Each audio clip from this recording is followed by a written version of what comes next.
Well, only a few days before, we missed this one, I have to admit, the European Defence Agency was holding a workshop on PESCO project proposals. Now, this happened several days after the UK or after the European Union announced PESCO, and they got their 23 signatures on the agreement. And of course, the UK is not part of this. They weren't the 24th signature. They were not the 24th signature. But we have it on good authority that they were meant to sign that day. That is correct. That is correct. But they didn't sign. So Boris Johnson said that Britain is the flying buttress to the cathedral of PESCO, if you remember, and so Britain is not taking part in this, or are they, Patrick? Because in fact, if we look a little bit closer at this image that they've put on this page here, what do we find? We find the United Kingdom well and truly represented in this workshop on PESCO, and this was, as I say, several days after the UK didn't sign the PESCO agreement. So is the UK involved with PESCO, or is it not involved with PESCO? Is the UK coming out of the European Union, or is it not coming out of the European Union? It seems like we are playing a very full role in everything that the European Union is doing in terms of its moves towards a federal superstate. We're not drawing back from that in any way, shape, or form, Pat. So could we draw from this that Boris Johnson not signing, not being the 24th signature at that European meeting a few weeks ago, was that a PR move? Was that a public relations move in order to avoid any sort of immediate backlash and then just continue with the framework and the governance work that they're doing behind the scenes, only to sign this maybe later? That is exactly how I see it, Patrick. And when I see then that Theresa May is making agreements about a so-called divorce bill, the details of which are going to be kept secret by both parties, then the question is, what is going to be part of this so-called divorce bill? As we've said several times, they chose PESCO as the mechanism for this because PESCO allows for members to join at a later date. Britain is going to join, I believe.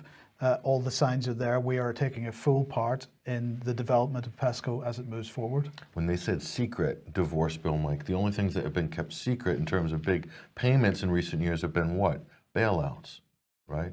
So in a sense, this is type of a bailout for Brussels or some sort of extortion payment. Well, it's certainly keeping Brussels sweet while we deal with our domestic politics. I didn't realize that the EU membership was like a mobile phone contract. If you terminate early, you have to pay for all the months until the end of the contract. That's not actually in the Lisbon Treaty, is it?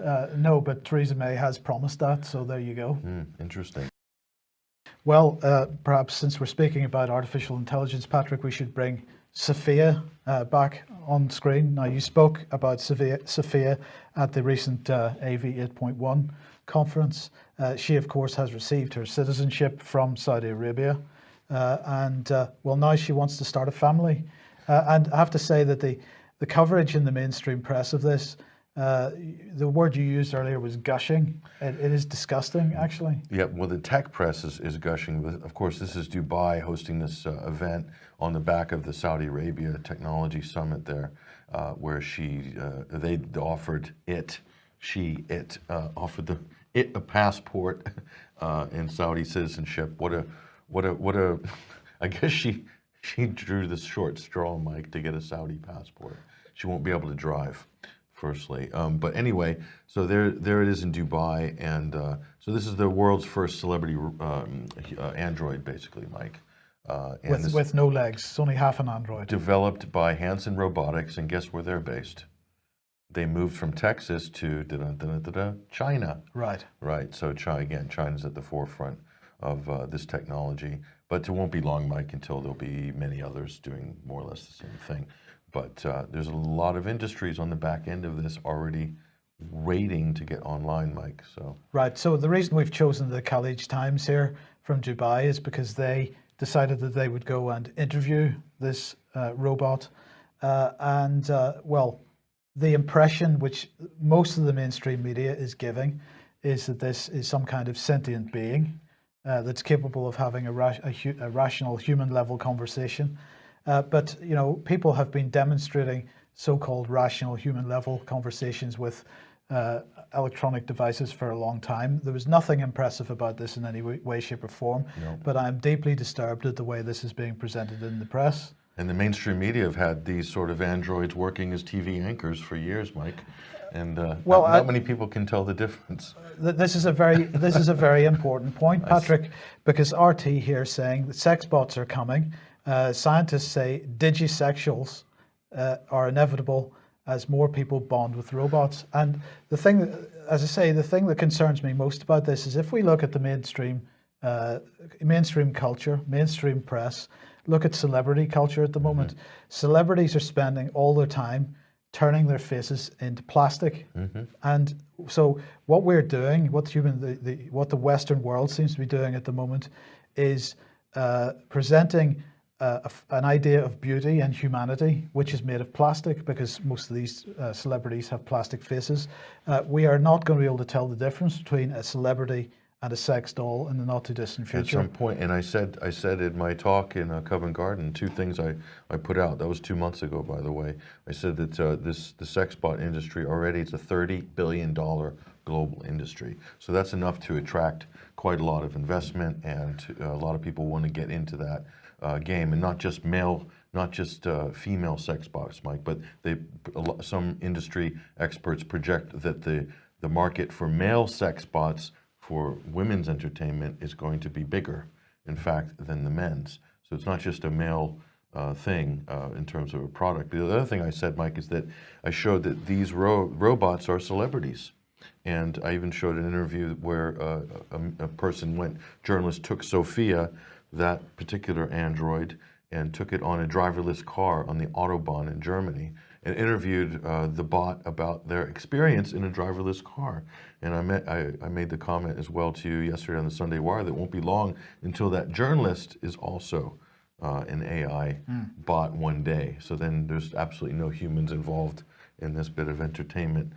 So maybe they'll be entertaining themselves as well one day. So is there really any need for humans in this dystopic future? It doesn't look like it. No, no, indeed. So let's in terms of sharing intelligence with the Israelis, with the United States. Israel has a kind of a history, Mike, of spying on the United States. Not just 1, 2, or 3 examples when we have this U.S. arrest of 200 young Israelis here, 2002. You can see that in that Telegraph article there. And then we have other reports, including Jerusalem Post, Israeli espionage hushed up by White House officials, and we have the Franklin affair. This was also broken in the early 2000s. This is Israeli spying within the Pentagon.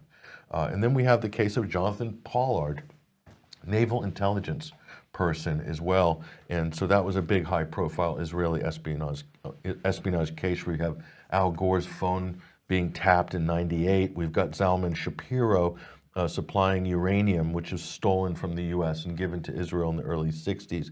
So it's on and on and on. So what is all this spying that Israel does on the United States, which doesn't get a lot of great media coverage generally because nobody likes to talk about it? What's it all about, Mike? Why would Israel want to be spying on their best buddy, the United States? And there can only be one answer to that, and that is blackmail. And so here's this book, which a lot of people didn't pick up on recently, which was Clinton Incorporated, the audacious rebuilding of a political machine. Rebuilding of a political machine by Daniel Halper. Yeah. What is in this book, Mike, is explosive. Bill Clinton blackmailed by Benjamin Netanyahu over the Monica Lewinsky sex tapes, and we published this article a few years ago. Yeah. Of course, this didn't get much coverage at all in the mainstream media because it was highly verboten for many reasons, because it came out during sort of Hillary's presidential run, as it were. So there's blackmail there by Israel over the U.S. So, by the way, Ehud Barak, who was Israeli prime minister, just on the back end of that Monica Lewinsky scandal, he was on the flight manifests to Jeffrey Epstein's private island, Little St. James, with Bill Clinton also on those flight manifests. I thought I'd just point that out. Yep. So what is that all about? Blackmail. Okay, well, let's get back to Russia then, because NATO has produced a new document. It's called Robotrolling. And in this document, Patrick, they're highlighting they're saying that Russian language bots create roughly 70% of all Russian messages about NATO in the Baltic states and in Poland, and they've produced a nice little infographic, or it's actually if you go to the website, it's an interactive sort of thing. You can see the breadth and the depth of the mostly in Cyrillic, so you probably won't be able to read much of it. But this is pretty incredible, Patrick, because the hysteria over Russia continues to build. NATO pushing this rubbish out. Just look at the image that they choose for the front page of that. We've got some kind of cyborg there typing on a keyboard 24 hours a day, 7 days a week. So that's fantastic. But this has got to take the biscuit for the most spectacular piece of fake news I've seen out of the mainstream media for some time. This is the Sun today saying Russian cyber units spreading slurs online about flu and measles jabs in the UK, right? So flu lies, it says. Flu lies. Flu lies. So anybody that is campaigning now on the issue of vaccinations is now a Russian asset, and well, there you go. What can you say? So with all this uproar about fake news, and nobody with half a brain can look at this story and see what an absolute piece of garbage it is, run by one of Rupert Murdoch's flagship titles, I might add. Is this not fake news? But what is the point of this story, Mike? It's just more propaganda, which is anti-Russian propaganda, which buttresses, as Boris Johnson would say, like a flying buttress, holding up NATO and European dodgy policy, which is basically to hold sanctions in place against Russia and to expand eastward in what Theresa May calls our eastern neighborhood. Absolutely. So let's look at who wrote this article. There she is. Holly wrote this article. Straight out of college. Well, maybe not. I don't know, but you know, it is incredible. Holly, you should be proud of yourself. I'm not even, what is it, Holly Christodoulou or something? I don't know. She's very active on Twitter as well, 340 followers. Yeah. Excellent. Yes. Very good. There you go, the height of British reporting. She's a crack reporter for The Sun, and good job. Yep.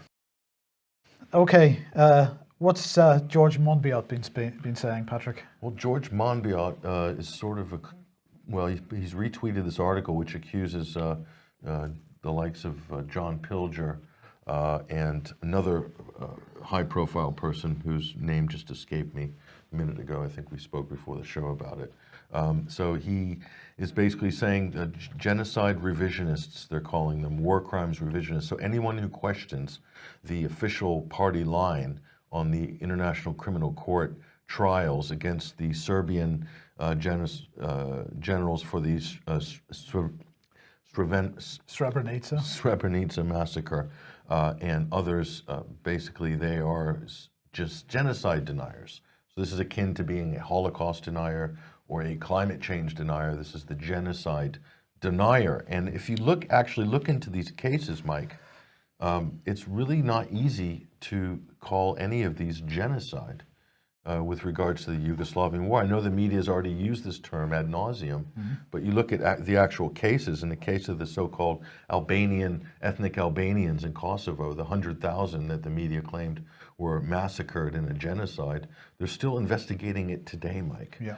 And the numbers they're talking about are like 3,000-4,000. And they're surmising that a number of those were combatants, Mike. So if there's a war going on and a lot of people died in whatever way, even if it was mass executions, okay, to call this genocide. So why are we not calling what happened in Iraq or Libya a genocide under those circumstances? I think we can call it that, but the problem is the persons who are running the narrative on Iraq and those other Libya, those are Western media and Western institutions, so they will not use the word genocide for any acts done by their hand, only by the sort of the evil axis of evil or the despot evil characters. Okay, so the theme here on this section is how the media is playing this stuff. So let's have a look at this in the Daily Mail, because the Daily Mail has seen fit to publish an article by Nick Robinson from the BBC. The headline is "Vladimir Putin is using fake news just like tanks and missiles." and from Brexit to Catalonia, his goal is to weaken the West. I think the West is doing a fairly good job of weakening itself, myself. But Nick Robinson wants to push out this type of fake news. It is an incredible article. I don't know why Nick Robinson seems to have been delegated this task of sort of railing and crusading for the great journalistic principles of the BBC and how we need to preserve those and how we need to wage war to protect ourselves from the evil Russians. And in terms of Brexit and Catalonia, can anybody, including Nick Robinson, can anybody with a straight face tell me that Vladimir Putin or Russia, the Russians, had anything to do with people in Britain voting for Brexit? This is the narrative that Theresa May is trying to push. Because if we were both here for that campaign, Mike, absolutely, the mainstream media was completely Remain, almost on every front, bar one newspaper, I think, and the media was gamed as well. The political party in power were completely Remain. David Cameron was running that campaign, got more than equal time on that issue. Well, okay. I mean, I don't know what the budget of RT is. But we do know that the budget of the BBC is almost £4 billion a year. And you add to that the budgets of the Times and the Guardian and the Mail and all the other... Channel 4, yeah, ITV, and the list goes on and on. The Huffington Post, Mike, and I could just go on and on, okay? The annual budget of RT, the annual budget, that's for RT Arabic, RT Spanish, RT America, RT International, RT in Germany. The annual budget, I believe, according to the numbers that we saw a few months ago, is 340-something million annually. Is that dollars or pounds? That's dollars for the whole world.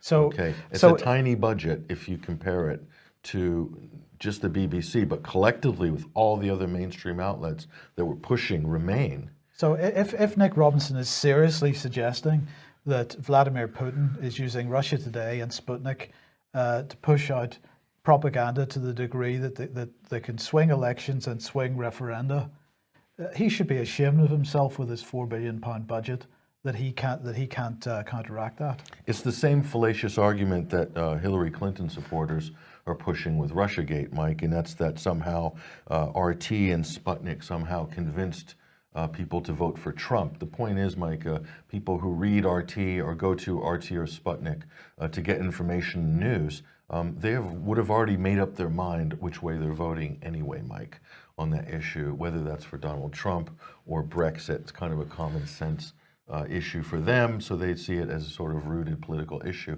So if they think that they're going to somehow swing the vote, what they are upset, what the BBC, what Nick Robinson's upset about, is that RT has been reporting world events truthfully and accurately for many years now, where the BBC has been spinning them and obfuscating world events, in some cases pushing out actual fake news, specifically with regards to Syria, Mike. So maybe that's what Nick Robinson's really upset about or trying to protect. But this seems to be something that he's been on for quite some time. I think this is September. This time in the BBC itself is guerrilla war being waged on news broadcasters. Mm-hmm. But I mean, you know, so this is a theme through some of his writing for the last several months. Sure, this is a big gushing op-ed that Nick Robertson did.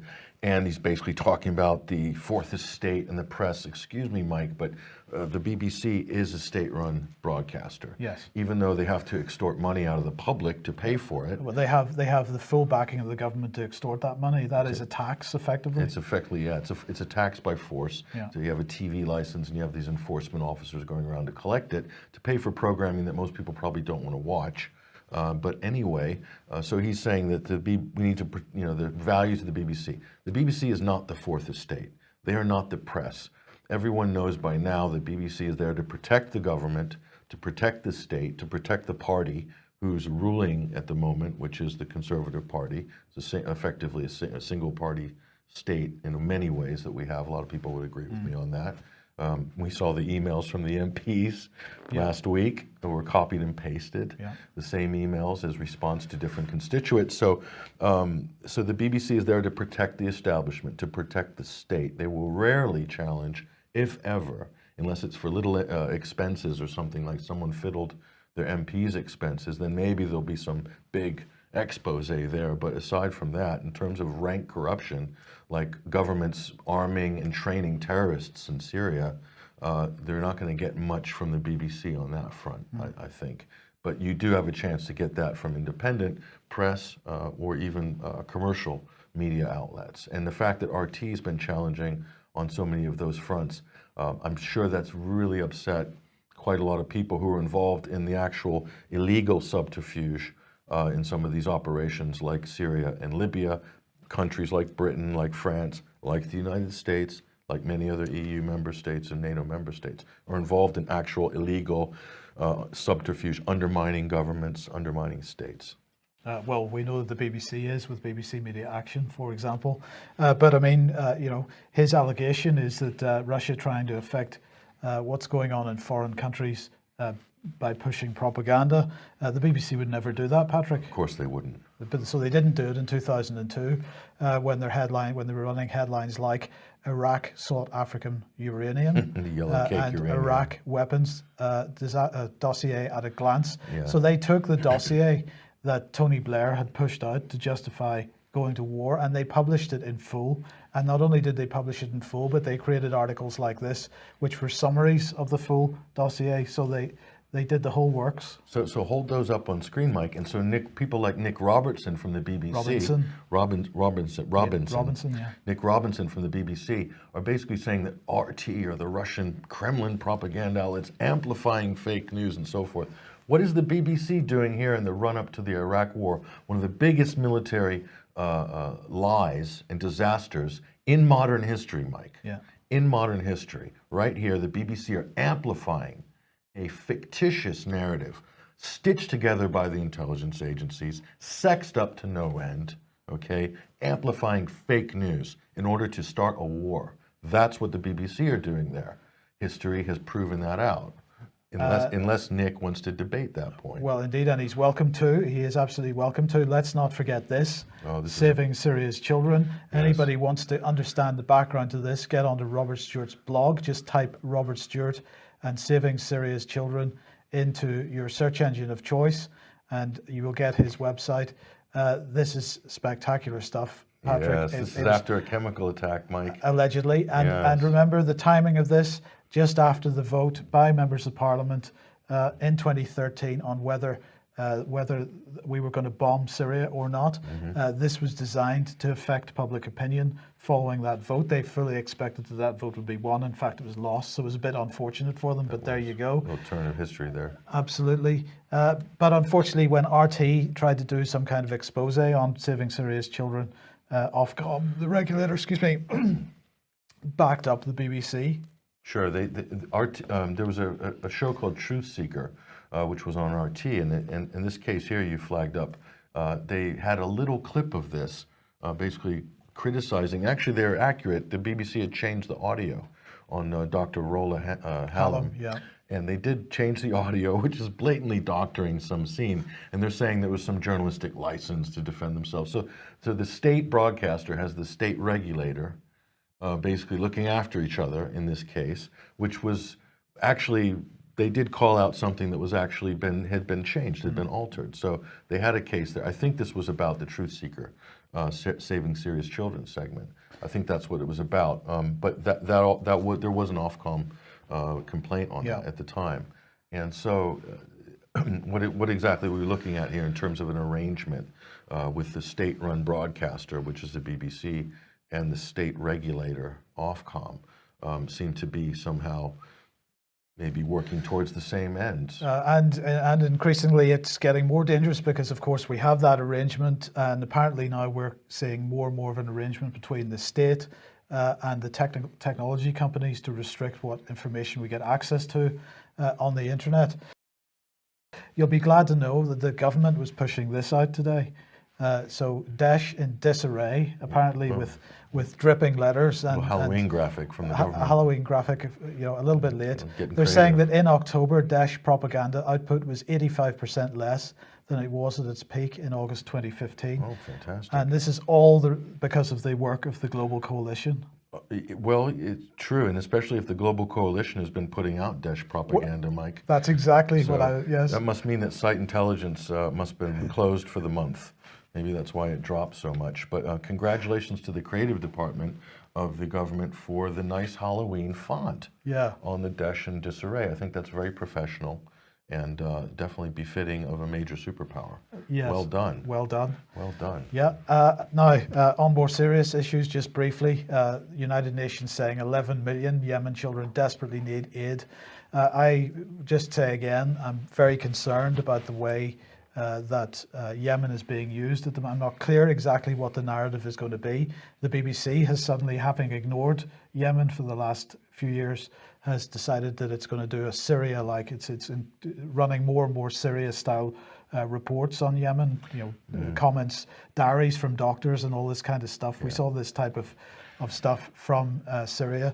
The Yemeni situation needs to be dealt with, and Britain right at the heart of that policy. Sure. So what's happening in Yemen is interesting. So in terms of Syria, the Western media could only get on the ground in so-called rebel-held areas, or what we now know are terrorist-held areas, Mike. So in terms of controlling the narrative, it's kind of difficult. In Yemen, the Western media would like to get, I'm talking about the UK and the US, would like to get into demonize the Houthis, which they're going to say are Iranian-backed, and then sort of blame everything and cause this sort of daisy chain of causation to Tehran in order to back sort of a wider aggressive geopolitical stance against Iran, and then join arms with their brothers in arms in Saudi Arabia and Israel and so forth. And then we have the stages that are required for the run-up to maybe a larger war down the road. So that's what the media would like to do. The problem is, Mike, they can't get in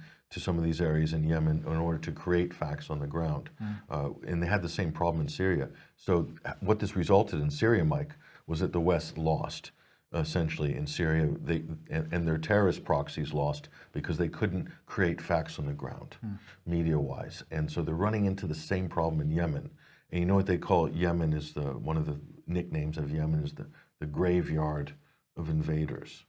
And it could very well happen again. So they're going to have to change tact on this, Mike. And the problem is the U.S. and the UK governments are up to their neck in complicity and collusion with the Saudi Arabian government in terms of arming them and giving military assistance in the sort of slaughter of thousands of innocent Yemenis, and the embargo that's causing untold suffering and death in that country, which is a direct result of the political support by the United States and the UK in that arrangement with Saudi Arabia. Absolutely, and the embargo, of course, is stopping aid, including UK aid, from getting in.